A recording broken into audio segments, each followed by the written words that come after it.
제주 빌라델비아 교회입니다. 출애굽기 강의 73번째 시간입니다. 이번 시간에는 우상 숭배가 아닌 사랑을 행하라 라고 하는 제목으로 출애굽기 22장 18절부터 31절까지 살펴보도록 하겠습니다. 대부분의 내용은 우상 숭배하고 관련된 내용입니다. 그러면 우상 숭배라고 하는 것이 여러분들이 이전까지 문자적으로 알고 있었던 하나님 외에 어떤 다른 신적인 존재를 숭배하지 말라는 그런 의미인가? 성경에 기록되어 있는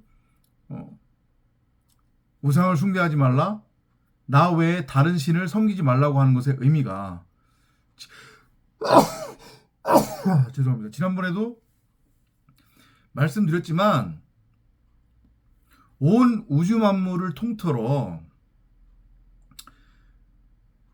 전능자는 오직 한 존재예요. 전능자는 한 분이란 말이에요. 그죠? 근데 그런 전능자가 당신 외에 다른 신들이 있음을 인정을 해서 너희들 나 외에 나 말고 다른 신 섬기면 다 죽는다, 다 죽여버린다, 이런 말씀을 하시겠냔 말이에요.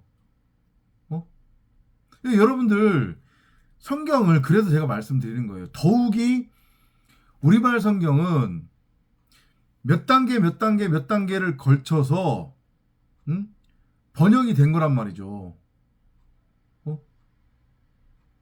이걸 염두에 두시고, 더욱이 한글은 우리 한글을 무시해서가 아니고 이 한글은 소리 글자란 말이에요. 의미를 담지 못해요. 배우기는 쉽지만, 그죠? 뜻 글자가 아니기 때문에, 소리 글자이기 때문에. 그런데 보세요. 히브리어나 헬라어 원어 성경에는 의미가 숨어져 있단 말이에요. 이건 그 누구도 부정 못해요. 이걸 여러분들이 잘 알아먹으셔야 된단 말이에요. 히브리어와 헬라어, 이 두 언어로 기록된 성경은 그 안에 의미가 숨겨져 있고 그 안에 의미를 담아놨어요. 그런데 이게 예를 들면 우리말만 놓고 봅시다.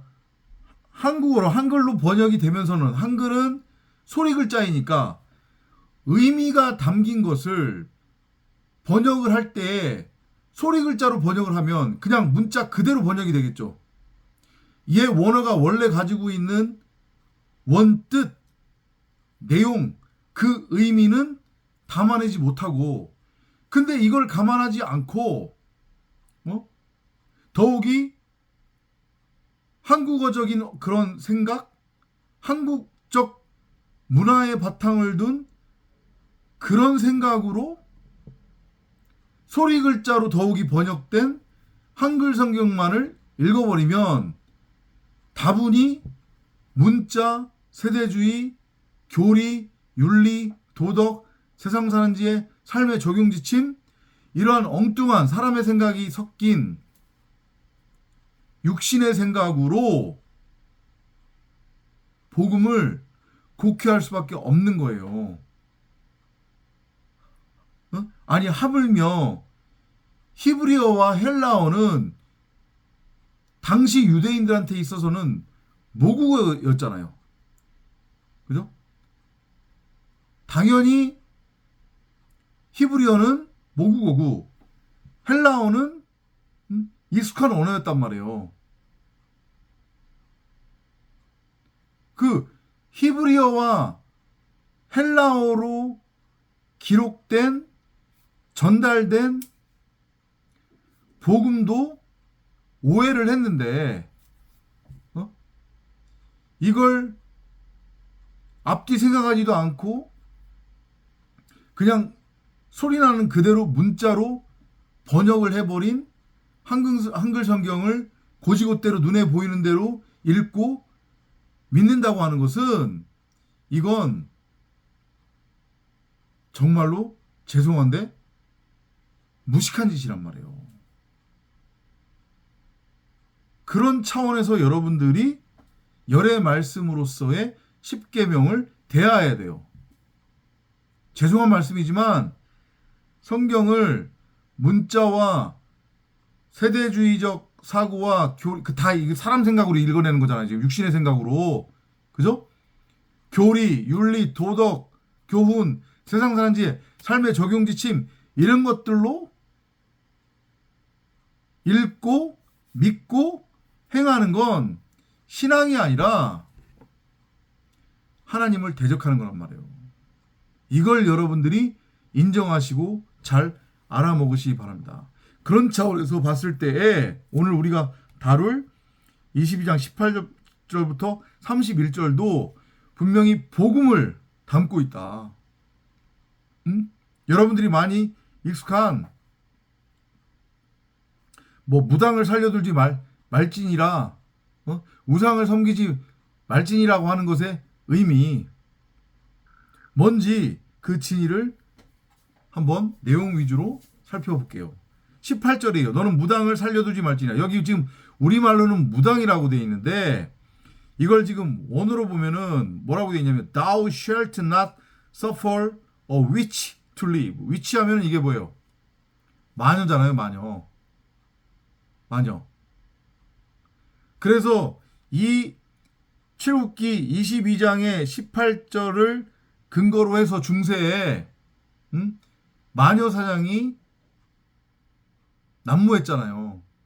그래서 종교의 이름으로 신앙의 이름으로 하나님의 이름으로 무고한 수많은 사람들을 사탄마귀로 만들어서 죽였단 말이에요.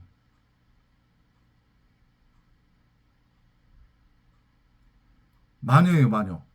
그러면 마녀가 누굴까요, 과연? 마녀가 뭐를 의미하는 걸까요? 첫 번째로는 나의 겉사람, 나의 육신의 생각으로서의 육체, 곧 나라고 하는 겉사람으로서의 율법의 예수를 의미하는 거예요. 왜냐? 동산 가운데에 있는 생명나무 전부를 양식으로 먹지 않고 동산 가운데에 있는 생명나무로부터 양식을 취하지 않고 그 동산 가운데에 있는 생명나무를 선악을 알게 하는 선악나무로 취해서 나는 무엇이 선이고 무엇이 악인지 그 차이를 분별할 줄 안다는 착각에 빠진 거잖아요. 다시 말해 나라고 하는 이 에덴 이 마음밭에 심겨져 있는 생명나무로서의 성경 66권을 진리로 호라호하지 못하니까 오토매티클리 자동적으로 그러면 무슨 일이 벌어진다고 했습니까?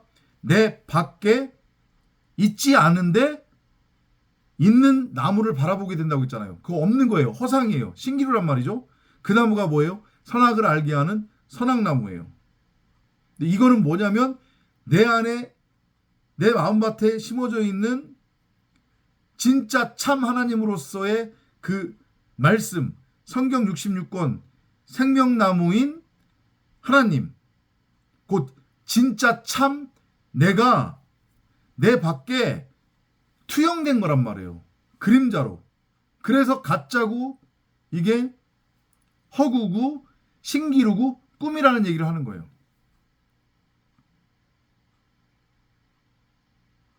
그리고 눈에 보이는 게 전부고 진짜라고 여기게 되는 착각에 빠지게 되는 거죠. 그러면 눈에 보이는 거를 쫓게 되는 거예요. 그리고 스스로 나는 무엇이 선이고 무엇이 악인지 그 차이를 분별할 줄 안다고 착각에 빠져서 열심히 율법을 행하며 있지도 않은 내 밖에 내가 심은 그 선악나무에다가 행위의 열매를 덕지덕지 맺기 시작한단 말이에요. 그게 뭐라고요? 그게 바로 마녀예요. 그게 마녀의 상태라고요. 한마디로 얘기하면 하나님의, 그러니까 하나님으로서의 말씀, 하나님의 말씀이라고 하는 표현은 쓰지 마세요. 그건 잘못된 표현입니다. 말씀으로서의 하나님, 말씀으로서의 그리스도, 말씀으로서의 영, 성령을 육신의 생각, 자기 멋대로, 자기 보기 옳은 대로, 자기 소견대로 선악이라고 하는 율법으로 곡해를 한 거잖아요. 그죠? 그게 바로 마녀의 상태, 그게 바로 마귀의 상태예요. 한마디로 얘기하면 율법이란 말이에요. 율법. 응?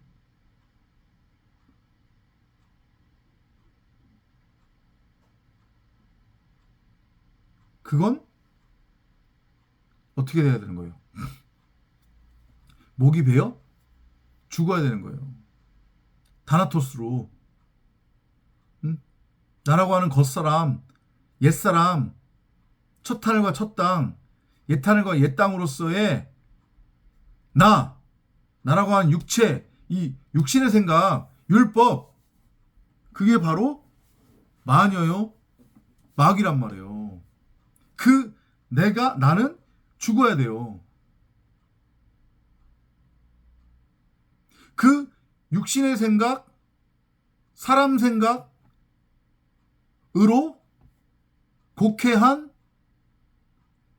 말씀을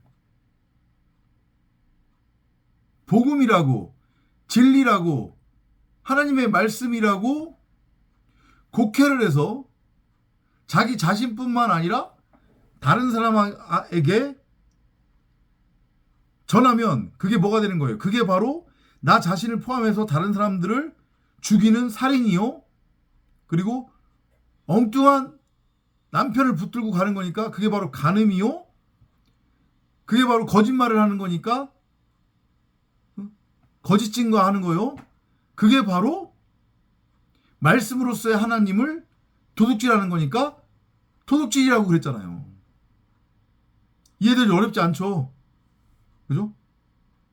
그리고 오늘 신명기란다. 출애굽기 22장 19절에서 그러한 말씀으로서의 하나님, 곧 우리 각 사람의 마음밭에 심겨져 있는 성경 66권으로서의 생명나무인 말씀, 곧 하나님, 성령, 그리스도를 알아먹지 못하고 육신의 생각으로 말씀을 선악이라고 하는 율법으로 곡해하는 것, 내 보기에 오는 대로, 내 멋대로, 내 소견대로 동산 가운데에 있는 생명나무를 보암직하고 먹음직하고 보기에 탐스럽기까지 한 선악을 알게 하는 선악나무로 내 밖에 형상화 시키는 그 상태를 뭐라고 하는 거냐면 수간이라고 하는 거예요. 수간이 뭐예요? 짐승하고 사람이 관계를 맺는 거를 수간이라고 그러잖아요. 그죠? 그런데 성경이 말하는 짐승은 뭐예요? 이성 없는 짐승. 복음과는 거리가 먼 상태. 그죠? 자기 안에 하나님이 있음을, 말씀으로서의 하나님이 있음을 깨닫지 못하고 자기 안에 있는 생명나무로서의 성경 66권은 호락호락하지 못하고 자기 밖에다가 자기 멋대로 선악을 알게 하는 선악나무를 심고 그 선악나무와 자기가 하나라고 여기며 그 선악나무를 하나님의 이름으로 바라보고 믿고 섬기는 것. 그럼 그게 바로 육신의 생각인 나의 겉사람, 그죠? 나의 육체, 선악을 알게 하는 선악나무로서의 나의 겉사람, 그죠? 그 나 자신과 그게 바로 엉뚱한 신랑이니까, 그죠? 근데 그 겉사람으로서의 나는 이성 없는 짐승이잖아요. 내가 내 안에 심겨져 있는 성경 66권으로서의 생명나무를 호라워하지 못하면 나는 하나님과 분리되어진 이혼한 상태이니까 그게 바로 이성 없는 짐승의 상태잖아요.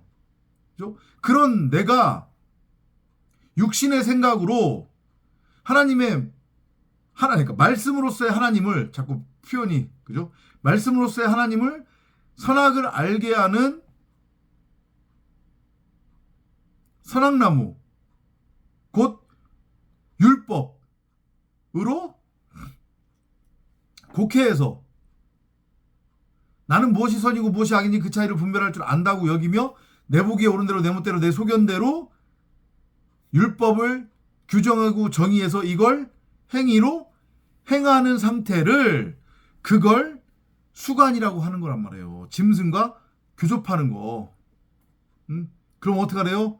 반드시 죽일지니라. 죽어야 되는 거예요. 그건 바로 영원한 죽음을 의미하는 거니까.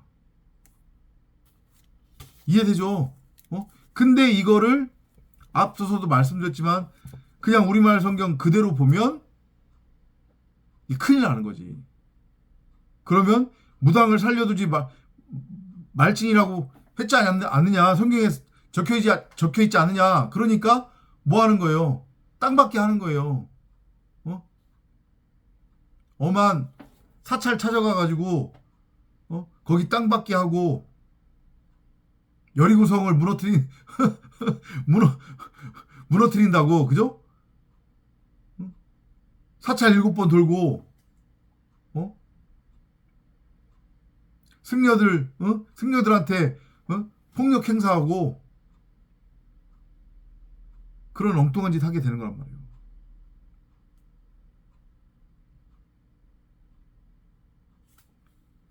잘 이해하시기 바랍니다. 보세요. 수간, 짐승과 사람의 소위 말하는 교미죠. 그죠? 그럼 사람은 말씀의 모형이라고 그랬잖아요. 그죠? 자칼과 우네케바, 씨 가진 자로서의 말씀 그리스도, 말씀 육신의 모형이에요. 그죠? 그러면 이게 진리가 어디로 흘러가야 돼요? 진리는 진리에게로 흘러가야 되는 거예요. 위에서부터 아래로. 그러면 진리를 담아낼 수 있는 것은 사람 말고는 없어요. 그죠? 그 진리가 육신의 생각에 완전하게 장악된, 육신의 생각에 사로잡혀 있는 선악을 알게 하는 선악나무로서의 겉사람, 율법의 예수의 안에 담겨질 수 있냔 말이에요. 담겨질 수 없죠. 그죠? 바울의 말처럼 육과 영은 하나가 될 수 없다고 했어요. 육은 육으로 시작해서 육으로 끝나는 거고. 그러면 그렇게 되면 그게 뭐가 되는 거예요? 바로 수간이 되는 거예요. 그런 차원에서 지금 수간에 대한 기록이 있는 거란 말이에요. 아셨죠?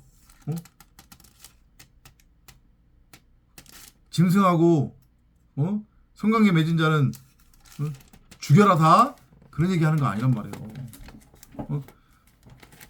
그런 얘기를 이 귀한 성경책에 왜 기록했겠냐고요. 좀 생각들을 하시면서 성경을 묵상하시라니까요.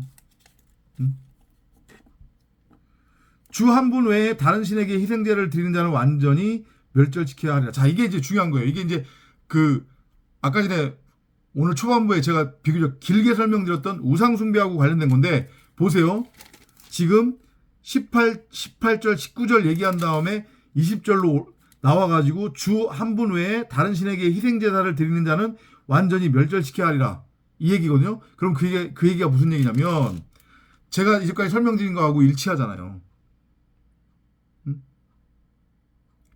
진리를 엉뚱하게 육신의 생각, 사람 생각으로 내가 듣거나 혹은 그렇게 다른 사람들한테 전하는 거. 이해되죠? 무슨 얘기인지. 진리를, 말씀을, 그리스도를, 성령을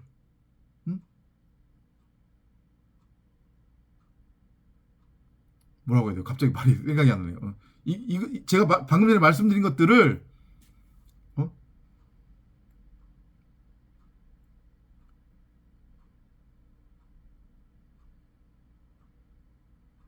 육신의 생각으로, 그러니까 그 얘기가 무슨 얘기예요? 눈에 보이는 문자 그대로 혹은 세대주의적 관점으로 교훈이나 윤리나 도덕으로 세상 사는 지의 삶의 적용 지침 이런 것들로 내가 곡해하고 또 다른 사람들한테 전하는 거. 성령 받으면 랄랄라 따따따 방언을 하는데 능력 받아서 뭐 병을 고치고 죽은 자를 살려내고 안진빙의를 일으키고 귀신을 쫓아낸대. 예수 믿으면 이 땅에서 잘 먹고 잘 산대. 이렇게 곡해하거나 이렇게 다른 사람들한테 전하는 것, 그게 바로 뭐냐면 그게 바로 마녀의 상태라고 그랬어요. 그죠? 그게 바로 무당이라고 그랬어요. 무당의 상태인 거예요. 그리고 그게 바로 짐승과 교접하는 수간행위라고 하는 건데, 결국은 이것들이 다 뭐냐면 뭐래요? 다른 신에게 희생제사를 드리는 거래요. 그러면 보세요. 이걸 원어로 보면 뭐라고 나와 있냐면 He that sacrifice unto any god인데 여기에 소문자로 적혀 있어요. 쥐가 소문자란 말이에요. 그럼 이게 뭐냐면 신적인 존재를 의미하는 거거든요. 그러면 성경이 말하는 신적인 존재라는 얘기는 아까 전에 말씀드렸지만 전능자 외에 다른 신이 어딨냔 말이에요. 이건 뭐를 의미하는 거냐면 똑같은 얘기인데 하나님의, 그러니까 말씀으로서의 하나님, 우리 각 사람의 마음 성전에 이미 성경 66권으로서의 생명나무로 말씀으로 심겨져 있는 그 말씀으로서의 하나님, 말씀으로서의 그리스도, 말씀으로서의 성령을 육신의 생각, 육체로, 율법으로, 사람 생각으로 그렇게 곡해하는 것. 그러면 뭐가 자동적으로 나온다고 했어요? 율법의 행위가 자동적으로 나온다고 했죠. 그죠? 그러면 그걸 성경이 뭐라고 하는 거냐면 희생제사를 드린다고 하는 거예요. 그게 바로 살인, 간음, 도둑질, 거짓 증거라고 했잖아요. 그죠? 그러면 그게 뭐예요? 아까 전에 말씀드렸지만 내용물이 있으면 그 내용물의 진의를 알아먹어야 되는데 내용물의 진의는 알려고 하지 않고 관심도 없고 눈에 보이는 겉껍데기만을 바라보게 되면 인간은 자동적으로 오토매티컬리하게 우상숭배로 넘어가게 된다고 했잖아요. 그러면 희생제사를 오토매티컬리하게 드린단 말이에요. 그게 구약 내내 이스라엘 백성들이 가나안에 들어가서 한 짓거리잖아요. 피해제사를 매일 드렸다. 희생제사를 1년에 한 번씩 드리고, 그죠? 오죽하면 여호와께서 야 니네들 나 좀 그만 죽여. 나 그 피비린내 이제 구역질한다. 더 이상 가지고 오지 마. 이 말씀을 하실 정도였잖아요. 그죠? 그게 뭐냐면 말씀을 곧 우리 각 사람의 마음 성전에 심겨져 있는 성경 66권으로서의 생명나무를 진리로 호라호하지 못하게 되면 일어나는 율법의 행위와 그 율법의 행위를 통한 행위의 열매를 의미한단 말이에요. 그걸 성경이 뭐라고 하는 거냐면 살인하지 마, 간음하지 마, 거짓 증거하지 마, 도둑질하지 마. 이거예요. 이건 뭐냐면 하나님의 말씀을 하와가 곧 우리 각 사람이 보암직하고 먹음직하고 보기에 탐스러운 눈에 보이는 겉껍데기로서의 표피로서의 육적 가치로 육의 양식으로 바라본 거잖아요. 그러면 피해 제사가 희생 제사가 행위로 나올 수밖에 없다고 다시 한번 말씀드립니다. 그걸 의미하는 거예요. 지금 22장 20절이 말하는 원어로 읽으면 주 한 분 외에 다른 신에게 희생제를 드리는 자, 이게 무슨 얘기냐면 여호와에게 한마디로 얘기하면 피해 제사, 희생 제사를 드리는 거예요. 여호와를 우상의 대상으로 놓고 그 여호와에게 종교적 행위를 행하는 것을 여호와께서 뭐라고 그러시는 거냐면 나 외에 다른 신에게 희생 제사를 드리는 거다라고 말씀하시는 말이에요. 여기서 정확하게 신은 말을 뜻하는 거예요. 말. 그러니까 귀신 신나라 까먹는 소리 하지 말라고 하죠. 우리 옛 조상들이 다 말에 대한 거란 말이에요. 그러니까 귀신 신나라 까먹는 소리 하지 마 이 얘기잖아요. 그러니까 헛소리 엉뚱한 소리 하지 말라는 얘기거든. 말을 의미하는 거니까. 엉뚱한 말, 사람의 생각이 섞인 말, 응? 육신의 생각이 귀신이에요.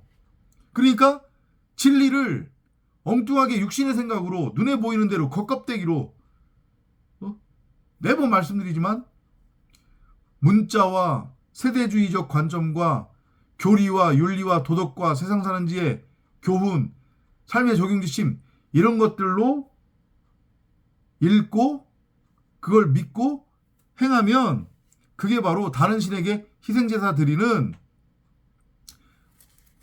뭐의 상태인 거라고요? 마녀, 무당, 그리고 짐승과 교접하는 수관의 형태가 되는 거예요.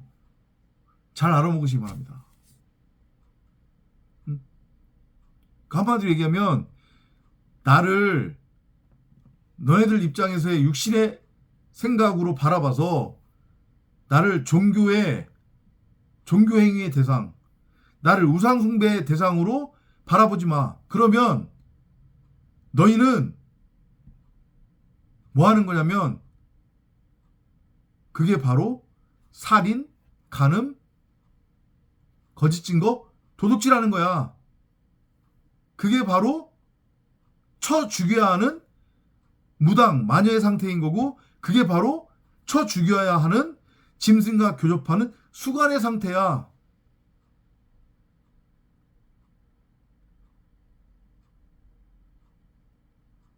그러면 너도 죽고 다른 사람들도 다 죽는 거야. 그러지 말고 다른 사람을 살려야 하지 않겠니? 너 자신도 그 무덤, 그 감옥, 그 지옥에서 건져내야 하지 않겠니? 그러려면 어떻게 해야 되냐면 21절부터 이제 그 얘기가 나오는 거예요. 타국인을 학대하거나 압제하지 말라. 이는 너희도 애굽 땅에서 타국인들이 얻음이니라. 그렇죠. 내가 내 안에 말씀으로서의 성경 66권인 생명나무가 심겨져 있음을 호라호하면 그리고 나는 말씀, 육신, 말씀 그리스도구나 바로 그 말씀의 내용을 담고 있는 내가 그릇이구나. 내가 결국은 말씀이네. 전능자를 드러내고 나타내고 설명하고 가르치고 전하고 설교하는 이걸 알아먹게 되면 나라고 하는 육체, 육신의 생각, 내 머리는 잘려져 나가겠죠. 그죠? 그리고 말씀이라고 하는 그리스도를 내가 넘겨받아 세 번째 성전으로 내가 세워지는 거예요. 내 자체가 우리 계속해서 공부하고 나눴지만 내 자체가 바로 하늘이 되는 거고 말씀이 되는 거고 천년왕국 천국이 되는 겁니다. 내가 바로 디오스 신이 되는 거예요. 엘로힘이 되는 거란 말이에요. 그러면 나의 머리가 말씀이니까 당연히 내 입에서 이 입도 내 입은 아니죠. 그렇게 되면 그죠? 나는 몸이 되는 거니까 이거 하나님의 입이 되는 거죠. 그리스도의 몸이 되는 거예요. 그러면 이 입에서는 진리가 나갈 수밖에 없겠죠. 그러면 그 진리는 90억 각 사람은 다 이 땅에서 나그네로 살아가는 거란 말이에요. 갈 바를 알지 못하고 왜냐? 여기가 본향이 아니기 때문에 나그네라고 하는 거예요. 원래 집은 여기가 아니었잖아요. 근데 우리 다 여기 보내진 거잖아요. 그죠? 그래서 나그네라고 하는 거예요. 타국인들이라고 하는 거란 말이죠. 그 나그네들을 본향으로 옮기려면 본향으로 이끌려면 뭐가 필요해요? 진리의 말씀이라고 하는 진리라고 하는 그 내비게이션, 그 지도,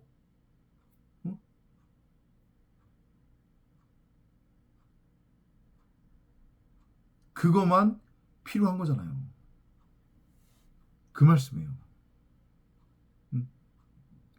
너희는 어떤 과부나 아비 없는 아이도 괴롭히지 말지니라. 마찬가지예요, 다. 그러니까 이거 거꾸로 얘기하면 우리가 또 말씀드리지만 복음을, 진리를 문자와 그 다음에 세대주의와 교리와 교훈과 윤리와 도덕과 세상 사는 지의 삶의 적용 지침 이런 것들로 듣고 읽고 믿고 행해버리면 그게 바로 나그네들을 멸시하는 거고, 그 다음에 과부나 아비 없는 아이가 뭐예요? 고아잖아요. 고아를 괴롭히는 거란 말이에요. 과부가 뭔데요? 성경이 말하는 과부가 뭐예요? 여러분들이 일반적으로 알고 있는 남편 없는 여자? 그건 문자적 의미죠. 성경이 말하는 과부는 그거 아니란 말이에요. 진짜 남편, 진짜 신랑이 누구예요? 말씀을 그리스도라고 하는 신랑으로 성경이 묘사하고 있으니까 바로 말씀이 우리 각자의 신랑 남편인 거란 말이에요. 그러면 과부라는 얘기는 무슨 얘기예요? 그 말씀인 신랑 남편이 없는 상태가 과부겠네요? 그럼 그게 뭐예요? 내 안에 심어져 있는 성경 66권으로서의 생명나무를 호라호하지 못하면 나는 자동적으로 율법이라고 하는 가짜 남편과 결혼하게 되고 그 가짜 남편을 붙들게 되니까, 그죠? 그럼 그게 과부인 거예요. 진짜 남편이 없잖아요. 그죠? 진짜 남편인 말씀이 밝히 드러나지 않은 자들은 다 과부인 거예요. 아비 없는 아이, 이게 고아라고 했죠. 그죠? 아비면 아버지잖아요. 나에게 생명을 줄 수 있는, 생명의 씨앗을 줄 수 있는 자는 아버지예요. 근데 그 아버지가 결국 누구예요? 마찬가지로 말씀 그리스도잖아요. 다 같은 맥락, 같은 얘기 하고 있는 거란 말이에요. 내 안에 성경 66권 생명나무가 심겨져 있음을 호라호하지 못하면 그런 내가 바로 과부요. 그런 내가 뭐가 되는 거예요? 아비 없는 고아가 되는 거예요. 근데 괴롭히지 말래요. 그럼 그건 무슨 얘기겠어요? 그들한테 진짜 필요한 게 뭐예요? 과부에게는 말씀 남편, 말씀 신랑이 필요한 거고, 아비 없는 고아에게는 말씀 씨로서의 아버지인 마찬가지로 그리스도가 필요한 거니까 결국은 내가 먼저 참복음 참진리를 깨달아서 그 참복음 참진리를 다른 사람들한테 넘겨줘야 함을 말하는 거잖아요. 내 자신을 포함을 해서. 나도 과부였고 나도 고아였어요. 이해되죠? 무슨 얘기인지. 그죠? 그 얘기하는 거예요. 그건 진리로부터만 가능하다. 다른 사람들한테 율법이나 윤리나 교리, 도덕, 세상 사는 지의 삶의 적용 지침, 어떤 세대주의적 관점, 이걸 복음이라고 전하면 어떻게 될까요? 그들을 더 옥죄이는 거잖아요. 해야 할 것과 하지 말아야 할 것. 이렇게 넘겨주는 거니까. 제 말이 틀려요. 맞잖아요. 그죠? 율법과 윤리로 수고하고 무거운 짐을 짊어지게 만드는 거잖아요. 그죠?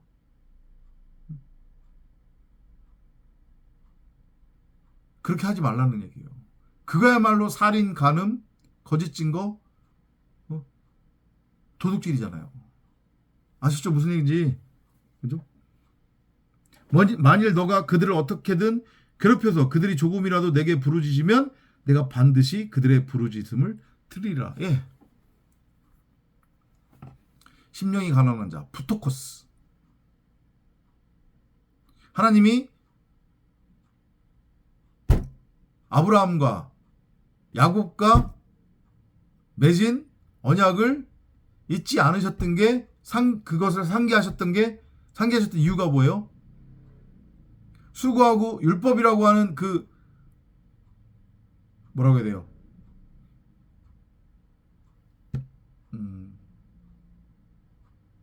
율법이라고 하는 게 아니라 율법에 매여, 그죠? 율법에 매여 수고하고 무거운 짐을 짊어지고 타국인으로, 그 다음에 과부나 고아로, 노예로,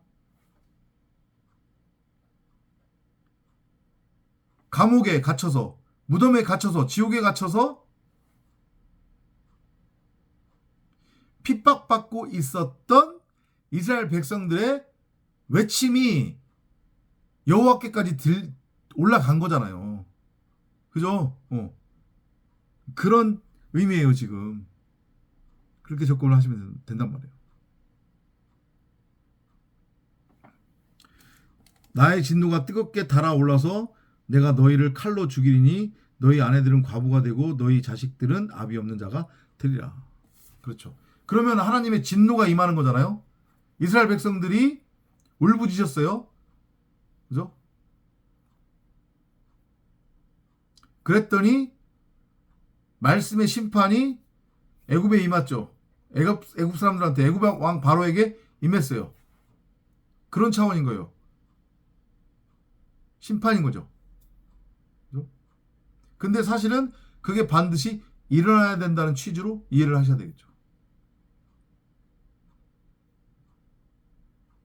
말씀은, 진리의 말씀은 곧 심판을 의미하는 거란 말이에요.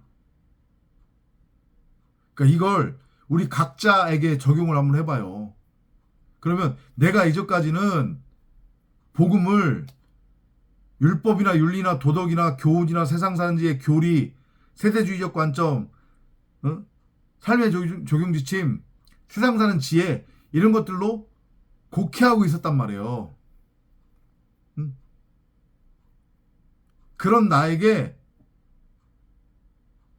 참복음 참진리가 들려지면 그건 곧 뭐라고 했어요? 심판이요, 종말이요, 멸망이라고 했잖아요. 죽음이라고 했잖아요. 다나토스의 죽음. 그렇게 해서 내가 죽어야 어떻게 되는 거예요? 새로운 피조물로 창조될 수 있음을 말하는 거예요. 그게 우리가 이 땅에서 해야 될 일이고 이 땅에 보내진 이유란 말이죠. 응? 이해되죠? 무슨 얘기인지. 만일 너가 너 곁에 있는 가난한 내 백성 중에서 누구에게 돈을 빌려주면 너는 그에게 고리대금업자 같이 하지 말며 그에게 이자를 지우지도 말지니라. 같은 맥락이겠죠.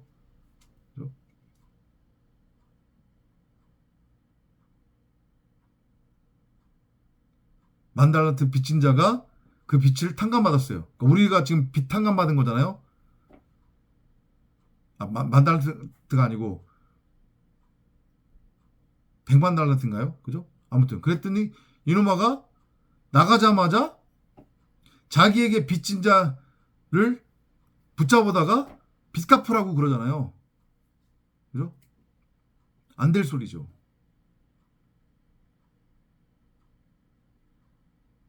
내가 말씀 안에서, 진리 안에서 말씀으로 진리로 비탄감을 받았어요. 그 비탄감을 받았다는 얘기는 새로운 피조물로 내가 재창조가 됐단 말이죠. 그러면 당연히 나에게 있는 것도 빚을 탕감할 수 있는 그 권한이에요. 곧 그게 뭐냐면 진리의 말씀, 복음이란 말이죠. 그러면 당연히 복음을 전해줘야지. 그 빚에 쪼들려 있는 자에게 이거는 이렇게 하고 저거는 저렇게 하십시오. 그러면 복 받아서 잘 먹고 잘 살 수 있을 겁니다. 복음은 문자, 세대주의, 교훈, 교리, 윤리, 도덕, 세상산지의 삶의 적용지침입니다. 그러니까 이거 잘 여러분들이 분별하고 구분해서 해야 할 것은 하고 하지 말아야 할 것은 하지 마십시오. 그럼 하나님이 복 주십니다. 이따구로 내 자신에게도 들려주고 다른 사람한테 들려주면 그게 뭐예요? 고리대금업자 같이 다른 사람들에게 돈 빌려준 다음에 이자 뜯어먹는 짓 하는 거란 말이에요.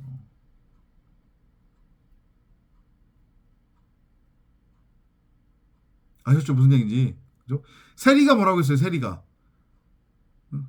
이스라엘, 그러니까 예수님 당시 세리는 소위 말하는 일종의 고리대금업자로 봐도 되겠죠. 그죠? 세금 컬렉터인데, 근데 그 세리가 뭐라고 해요? 제가 더 많이 받은 게 있으면 4배로 갚으겠나이다. 우리는 나 자신을 포함해서 다른 사람들한테 빚을 갚으라고 하면 안 되는 거예요. 빚을 갚으라고 하는 게 뭐예요? 복음과 진리를 율법으로 가르치고 전하고 그리고 율법으로 다른 사람들을 정죄하고 판단하고 심판하면 그게 바로 다른 사람들한테 돈 빌려준 다음에 몇백 배의 이자를 쳐서 이자 받아내는 거란 말이에요. 아셨죠? 근데 나는 내가 진리 안으로 들어왔다고 하면 나는 비탄감 받은 거잖아요. 그럼 나도 진리를 가지고 있는 거고 진리 안에 있는 거니까 당연히 내가 넘겨줘야 될 것은 이자 내놓으라는 소리가 아니라, 그러니까 율법을 건네주는 게 아니라 말 그대로 진리, 참복음을 전하는 거겠죠. 그러면 그게 비탄감을 해주는 거예요. 그게 바로 사랑이라는 거죠. 아셨죠? 그런 의미로 이해를 하시면 됩니다. 그 밑에 나오는 옷 이야기도 마찬가지예요. 같은 그런 비유와 맥락으로 이해를 하시면 되는 거예요. 만일 너가 너의 이웃의 옷을 일단 저당 잡으면 너는 그것을 해가 지기까지 그에게 돌려보내야 할지니라. 옷이 뭐예요? 그러니까 한마디로 하면 다 같은 맥락이라고 하는 게 뭐냐면 예수로는 죽고 그리스도로 내가 재창조되는 거. 예수로서 예수와 함께 예수로 죽어야 그리스도라고 하는 참복음, 참진리, 그 말씀, 그 새 영으로서의 그 옷을 나뿐만 아니라 다른 사람들에게도 넘겨줄 수 있는 거잖아요. 이제까지 뭐 입고 있었는데 율법이라고 하는 내가 직접 짜서 만든 무화과 잎으로 만든 창세기 3장에서 나오는 그 옷을 겉옷이라고 입고 있었잖아요. 사실은 속옷인데. 아셨죠? 그런 차원으로 이해하시면 돼요. 28절로 넘어갈게요. 바로 너는 신들을 욕하지 말며 너 백성의 치리자들을 저주하지 말지니라. 그러니까 자, 다시 한번 정리할게요. 22장 1절부터 28절의 행위를 하면 그게 바로 뭐냐면 신을 욕하는 것이고 곧 하나님 말씀에 대한 대적이며 그게 바로 내 보기에 옳은 대로 내 멋대로 내 소견대로 내가 왕이 되어 하나님 흉내를 내며 나도 무엇이 선이고 무엇이 악인지 그 차이를 분별할 줄 안다는 확신에 차서 내가 재판장이 되는 거예요. 내가 선생짓을 하게 되는 거란 말이에요. 그게 28절 얘기예요. 너는 너의 익은 열매들의 첫 수확과 너의 집의 첫 수확을 바치는데 지체하지 말며 너는 너의 아들들 중에 첫 태생을 내게 줄지니라. 그러면 반대는 뭐예요? 반대는 내가 내 안에 심어져 있는 생명나무로서의 성경 66권 그 말씀을 알아먹는단 말이에요. 그것의 의미는 뭐예요? 나의 육신의 생각이 죽었으니까 그게 보이는 거잖아요. 그죠? 그래서 내 육신의 생각이 죽고 내가 말씀을 깨달아 말씀 안으로 들어가면 내가 뭐가 되는 거예요? 내가 바로 산 재물, 내가 바로 온전한 11조 재물이 되는 거란 말이에요. 하나님을 신령과 진정으로 예배 드릴 수 있는 예배의 상태가 된 거니까. 그건 바로 용서요.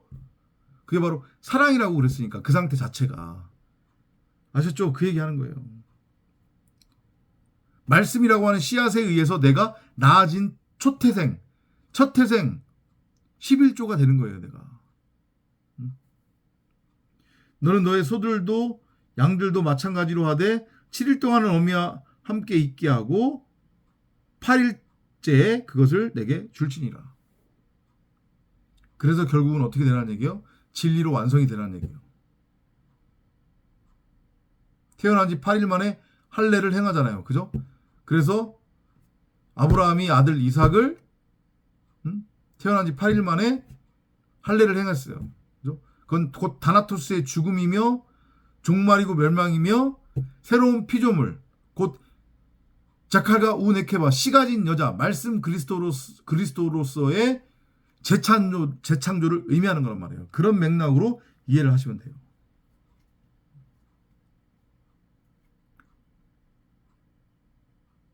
저 위의 가정들이 7일차까지 일어나는 거예요. 그리고 우리는 비로소 다나토스로 죽고 하나님의 아들, 독생자, 새로운 피조물, 말씀 그리스도로 재창조가 된다.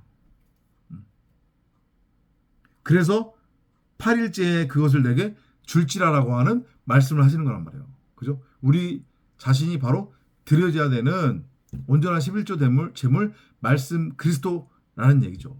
그걸 알아먹으라는 얘기예요. 이제까지 내가 너희들한테 한 말을 통해서 너희는 내게 거룩한 사람들이 될지니 들에서 짐승들에게 찢겨진 어떤 고기도 먹지 말고 개들에게 던져 둘지니라.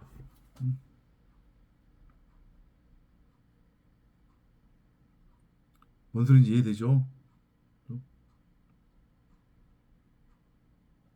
똑같은 얘기잖아 이것도. 너희들 스스로가 무엇이 선이고 무엇이 악인지 그 차이를 분별할 줄 안다는 착각에 빠져 있는데 거기서 벗어나라. 그러려면 어떻게 된다? 너희들 각자로서의 육체, 그 육신의 생각이 다나토스로 죽어야 된다. 그러면 너희는 나에게는 거룩한 자가 된다. 바로 뭐예요? 말씀 그 자체로서의